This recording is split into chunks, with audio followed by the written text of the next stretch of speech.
अस्सलाम वालेकुम नाजरीन, आपको आज की सबसे बड़ी और अफसोसनाक खबर से आगाह करते चलें। दरियाए सिंध के हवाले से इंतहाई अफसोसनाक खबर सामने आ रही है। सब लोग तैयार हो जाएं, तो इंतहाई खतरनाक तरीन हाई अलर्ट भी जारी कर दिया गया है।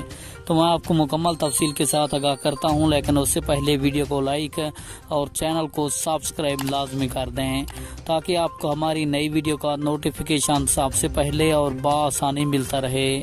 तो आपका कीमती वक्त ज़ाया किए बगैर बढ़ते हैं वीडियो की जानिब। आपको बताते चलें, ताज़ा तरीन रिपोर्ट के मुताबिक दरियाए सिंध में 3,70,000 क्यूसेक पानी अब छोड़ दिया गया है, जो कि मुल्क पाकिस्तान के लिए इंतहाई ख़तरनाक तरीन साबित हो सकता है। ये ख़तरनाक तरीन सैलाबी रेला वैसे पहले भी मुल्क में तबाही मचा रहा है। मज़ीद सैलाबी सूरत हाल मुल्क भर में पैदा हो सकती है।